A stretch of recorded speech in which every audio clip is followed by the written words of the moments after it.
Given the current macroeconomic environment, are long-term incentives still relevant? And if so, should boards be thinking about them differently?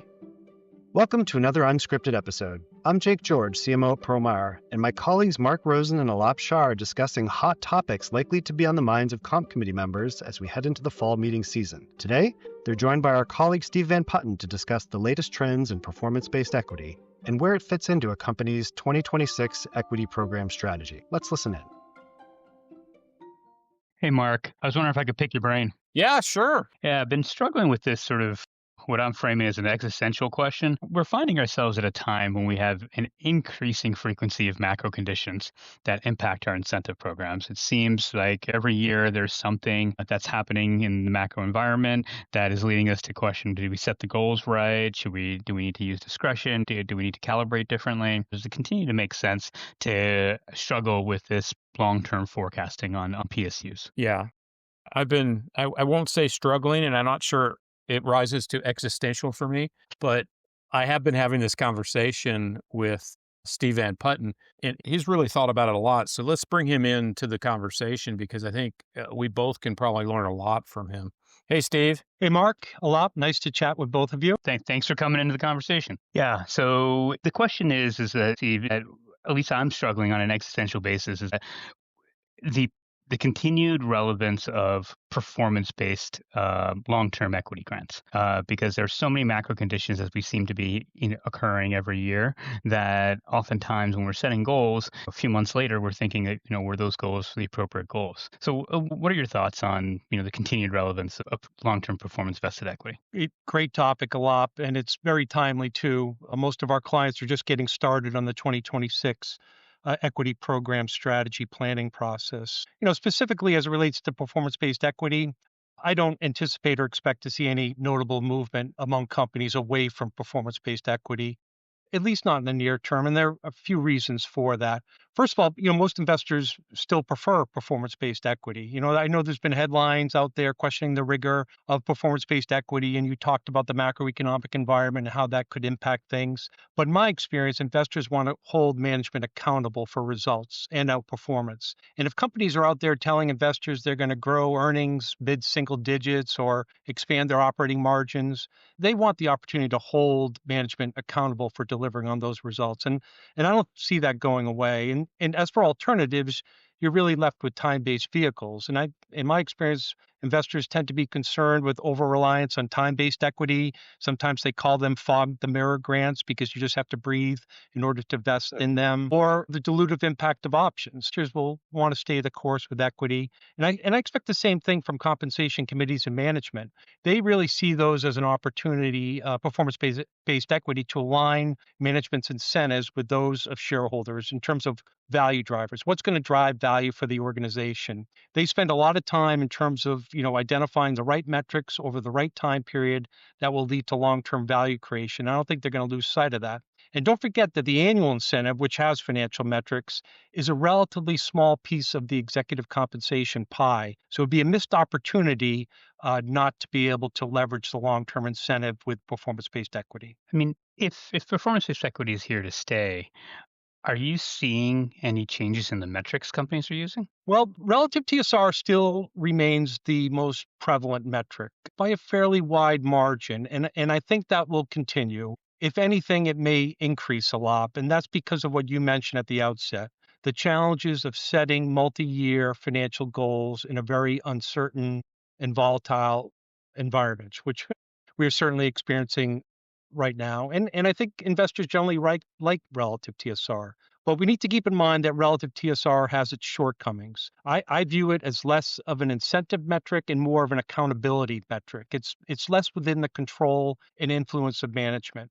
And it has its challenges. You have to establish the right comparison group to compare your TSR against. It's a point-in-time measurement, so subject to quite a bit of volatility. So where companies have relative TSR, I recommend that you balance it with a line-of-sight financial metric and not solely rely on relative TSR. And really, that is an opportunity. It's an opportunity to create dynamic tension with your short-term incentives. So, for example, if you had your short-term incentive and it's based on profitable growth, EPS or EPS and revenue, your long-term incentive financial metric could create a counterbalance to that. Things like balance sheet metrics, like return on invested capital or operating or free cash flow with the statement of cash flow statement, really create a more holistic assessment of performance and hold your team accountable for delivering on all ends of that spectrum. Are you getting any pushback, or are we seeing any pushback from proxy advisors or investors for that matter on these metrics, or do they prefer one or another? Well, certainly you're always at risk with ISS and Glass Lewis of getting pushback because they have a very narrow lens in terms of evaluating the designs of long-term incentive programs. For example, they expect performance periods to be at least 3 years. You shouldn't have overlap or redundancy with your short-term incentive metrics. You shouldn't do anything outside the normal course of annual awards. Retention type issues, avoid granting one-off type of awards or front-loading grants. And so they have a prescriptive way of how they look at long-term incentives, and it doesn't often reflect the reality of what companies are dealing with on a day-to-day, month-to-month, or year-to-year basis. And now you see them looking to push companies to disclose forward-looking goals. So my view is that companies need to design their programs that reflect their own unique set of circumstances. For example, pick a company that operates in a highly uncertain or cyclical environment. They may want to have financial goals in their LTI because, as I mentioned, so much of compensation is tied to long-term incentives, but it's too difficult to set 3-year financial goals, and they don't want to solely default to relative TSR. And setting 3-year financial goals could actually be counterproductive. If they have early tailwinds, they could be easily exceeding maximum early into the cycle, or vice versa in the case of headwinds. So in that situation, it may be appropriate to have 1-year financial goals. I think it should be counterbalanced maybe with a 3-year relative TSR program to ensure accountability to long-term results. But a 1-year or even 2-year type financial metric may make more sense for that company. I would look at counterbalancing the metrics like I talked about before, having different metrics in the short term and the long term, even when you're measuring it on a 1 or 2-year basis. For example, I have a client that has their annual incentive based on profitable growth, and they have 2 performance-based equity metrics. One is economic profit on a 1-year basis, and the second is 3-year relative TSR. And it works for that company. So you need to figure out what works for your particular company. So do you think boards will overreact to feedback? Because I suspect that particular client probably gets some feedback on the 1-year performance period, although it's offset by that 3-year relative TSR. Yes, Mark, it certainly can happen. In my experience, committees are aware of how ISS and Glass Lewis view long-term incentives, but for the most part, they don't let them dictate what they do, with one exception. I think this is what you're getting at. At some point, companies will find themselves running afoul of the ISS or Glass Lewis pay and performance test. And that's because their tests are fundamentally flawed. They measure compensation on the basis of grant date value rather than realizable value. And so they don't reflect on the fact that options could be underwater, performance-based shares are not hitting a minimum performance requirement. They're taking what's disclosed in the proxy statement, and they're using that as the basis. So at some point, companies are likely to run afoul of that pay and performance test, and then they will be critical and potentially recommend against those metrics that don't meet their requirements, like, for example, 1-year performance metric. And in that case, when they're recommending against, large investors are more likely than not to align with their vote recommendations. So in those cases, you do need to show some degree of responsiveness, but it doesn't mean you throw out everything. I've seen companies that actually bifurcate their program such that the named executive officers or the executive officers have a more ISS compliant type of an approach, whereas the rest of the population, they do what they've been doing all along just to maintain the efficacy of that design. Not necessarily works for every company, but that's some of the things I've seen. Steve, that actually brings up an interesting question. These LTI design shifts don't just affect the C-suite. We've been talking a lot about the executive officers and the names of executive officers, but your point about the broader population, the design shifts often cascade into broader equity strategies across the organization. What are the implications for how companies think about equity down the line? Yeah. Great question, Aalap, and a great opportunity really to think about the culture that you're trying to create. If you're trying to create a culture of ownership, broad-based equity, however structured, employee stock purchase plan, broad-based RSU grants, one-time all-employee awards, it can be very effective in creating alignment down into the organization and creating that culture of ownership. Or maybe you're trying to instill more of a merit-based culture, a meritocracy, where you're more selective. Maybe it's not broad-based, but you go deep into the organization and you target grants at high performers and high pos, that can be a great way to reinforce a merit-based culture. You know that more commonly below the executive level, you don't tend to see performance-based equity. There tends to be more time-based equity awards, and there is an opportunity to deliver real value. But you need to keep in mind that equity has a cost, and you need to make sure you're getting a return on that investment you're making into the broader employee population. But would those dollars be better spent on a more employee favorable cost sharing split on healthcare or an additional percentage point on merit? You could actually do a conjoint study that looks at how employees perceive the value of different potential compensation spends, whether it be cash, equity, or benefits. It's a great thing to take a look at. One other point is, and I find this works very well at my clients, don't lose sight of special equity award programs deep into the organization. Things like the chairman's circle or CEO type awards, special awards, because oftentimes I find it's more the recognition that employees receive than the actual value that comes from receiving equity awards. So don't lose sight of those as well. Yeah. And so, but do you see a growing divide between executive equity program design and opportunities for broader employee groups? Aalap, I think most employees understand how things work. They read the newspapers, they see the company's proxy statement. They know how many millions their CEO makes and that the bulk of that is in equity. I think for the most part, they just want to make sure they're being fairly compensated for what they do and the value they provide. As I mentioned, I think, broad-based equity programs can be great at promoting a culture of ownership and alignment, but the broader employee population may be more concerned with shorter-term needs. And I really think a lot, it depends on the company itself, the sector that it operates in, the maturity. PE-backed companies, high growth tech companies, biotech companies, they're going to be more aggressive in terms of equity spend at lower levels in the organization than, say, Fortune 500 utility companies or consumer product companies. So you need to make sure that you're being competitive in the sector that you operate in, and it reflects the maturity and growth profile of your company. Yeah, that makes complete sense. It's something I'm seeing across the industries as well. Exactly that. It's very industry dependent, and what you're trying to do is make a case for the appropriateness of it. So, Steve, one question that's actually coming up with from a client of mine. It's a company that's undergoing a transformation, it's multi-year transformation. The PSU programs have actually been paying out below target, and one of the things that we're contemplating is adopting at least a portion of their long-term incentive program, a structure where the restricted stock vests over a 5-year period. So currently it's a 3-year period, and so it would be a big shift. But I'm wondering your thoughts on that. Yeah, Aalap, any time that your company's going through a transformation, that's the exact right time to be looking at the design of your long-term incentive program. And again, I view it as an opportunity, right? So you're going through a transformation. As part of that transformation, you're setting a new direction for the company in terms of business strategy, markets that you compete with, talent strategy. Perhaps you're going through leadership succession planning as well. It's a great opportunity to take a fresh look at your long-term incentive design to make sure it's meeting your needs. And I don't think it's solely because it's not paying out.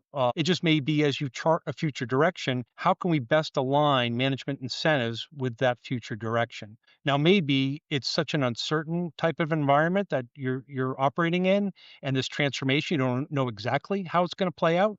So it's very difficult to determine which are the right financial metrics or how to set multi-year performance goals. In that case, it could be fully appropriate to use a time-based vehicle. Could be time-based RSUs, could be time-based stock options, at least until you get a little bit more stability on the organization. I still believe in the efficacy of performance-based equity as an opportunity to align management incentives with long-term value drivers. So while you may use time-based equity in the short term, I wouldn't lose sight of the opportunity to create that alignment over the long term. And maybe it's a balance. Maybe there's some form in time-based equity with multi-year vesting, and maybe some is in the form of shorter vesting with shorter measured financial metrics. I really like that, and it reinforces some my thinking as well, because I do think this might be a good time for them to go with that longer time-based vesting. Steve, as you look ahead, what do you think most important trends are that boards should prepare for? And if you had to give one piece of advice to a board or comp committee that's reviewing their plans today, what would you have them focus on? Well, one of the things that's getting a little bit of attention is that shareholder advisory firms, our friends ISS and Glass Lewis, and investors are increasingly pushing companies to disclose forward-looking long-term incentive performance goals. So as you know, right now, most companies, vast majority of companies, only disclose goals after the fact, both in the annual incentive program as well as in a multi-year long-term incentive program. They don't disclose the performance goals and the attainment until after the performance period is complete. So we could see greater pressure, and ISS and Glass Lewis have been pushing companies to do this, to disclose forward-looking goals. Some companies have actually done this. I do think the vast majority of companies will continue to not do so with long-term incentive programs because, in essence, you're providing guidance on one hand, and also you're sharing what's competitive information in terms of what you expect to grow at in relation to broader market trends. So that's one thing that's getting attention that you should at least be aware of and have a discussion around. The second one is, I would say, don't throw the proverbial dirt on stock options just yet. I don't think that they're necessarily done and dusted, particularly if preferences shift away from performance-based equity. I actually think you could see a renaissance in the use of stock options, with one important caveat is that I think options, to the extent they are used, and many companies still use them, they'll be restricted to the more senior executive level because the executives tend to be the ones that have a longer term horizon. And they're the ones that tend to hold on to options beyond the vesting period that really make them more cost benefit efficient because options have quite a cost. There's both a share-based cost in terms of dilution, and then there's a P&L expense. And the efficacy of options really aren't apparent until you hold them for 6, 7, 8, or even up to 10 years. But options are also quite tax effective. With RSUs and performance shares, they're taxed upon vesting. With options, you have a lot of flexibility, and with higher tax rates, that may be more advantageous for executives. So I think options still have a place at the table from a compensation design standpoint, but with the caveat that it's more restricted at the executive level. And then on your last point, Mark, in terms of, what advice would I give a comp committee reviewing its program today? Two things I would say. One is, first, test the efficacy of your current design. I came out in favor of maintaining performance-based equity, but you need to make sure that your program is still operating as intended. It's still aligned with your current priorities in terms of your business and people strategy, and that it evolves appropriately with your changing priorities. Are the goals appropriately rigorous, such that your actual pay is aligned with your relative performance? Every company should be doing a historical pay and performance test, which helps analyze whether or not the program is delivering on your intended performance outcomes. And the second most important thing would be around making sure your employees understand the program. I hear this quite often that even senior executives really don't understand the structure of performance-based equity, which causes you to lose the motivational and retentive value of the program. So make sure your company is spending sufficient time and resources on internal communications. We spend a lot of time on proxy statements and getting the messaging right there, but internal communications is equally, if not more important in realizing the effectiveness of your program design. Well, Aalap, I think Steve's given us an awful lot to think about here. It may not be as existential as we thought. I don't know. I'm still having a crisis, but this has been really informative, Steve. It's given me a lot to think about. A lot to think about indeed. I hope this has been as informative for you as it was for me. And we have several more hot topic discussions to share in the coming weeks. Be sure to look for new episodes each week on Spotify, pearlmeyer.com, or wherever you get your podcasts.